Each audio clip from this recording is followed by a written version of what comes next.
জমকালো আয়োজনে দৈনিক যায় যায় দিনের ১৯তম প্রতিষ্ঠাবার্ষিকীর বর্ণাঢ্য র্যালি ও আলোচনা সভা অনুষ্ঠিত হয়েছে। নানা ক্ষেত্রে অসামান্য অবদান রাখায় এবছর যায় যায় দিন বিশেষ সম্মাননা দেয়া হয়।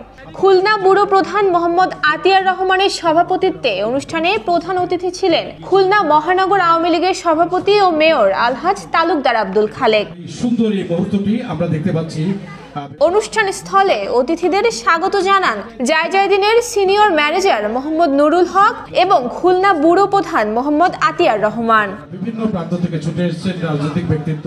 এইচআরসি খুলনা অফিস মিলনায়তনে শুরুতে যায় যায় দিনের ১৯তম বর্ষে পদার্পণ উপলক্ষে র্যালির আয়োজন করা হয়।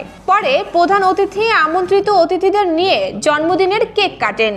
তিনি প্রস্তুতি নিচ্ছেন এই আনুষ্ঠানিক অনুষ্ঠানে প্রধান অতিথি বলেন, সত্য ও বস্তুনিষ্ঠ সংবাদ প্রকাশের অঙ্গীকার নিয়ে ১৯ বছর আগে যায় যায় দিন যাত্রা শুরু করে। অতি অল্প সময়ের মধ্যে পত্রিকাটি অভাবনীয়ভাবে জনপ্রিয় হয়ে উঠেছে। সাহসী ও খবরের পেছনের সঠিক তথ্য তুলে ধরে এবং নিরপেক্ষ সংবাদ প্রকাশের মধ্য দিয়ে মানুষের গ্রহণযোগ্যতা অর্জন করেছে যায় যায় দিন। জন্মদিনে পত্রিকার সম্পাদক মণ্ডলীর সভাপতি ও প্রকাশক সাইদ হোসেন চৌধুরী সহ যায় যায় দিন পরিবারের সবার মঙ্গল কামনা করে তিনি বলেন, যে কোনো পরিস্থিতিতে পত্রিকাটি জনগণের আস্থা অর্জনে সর্বদা কাজ করে যাবে বলে আমার বিশ্বাস।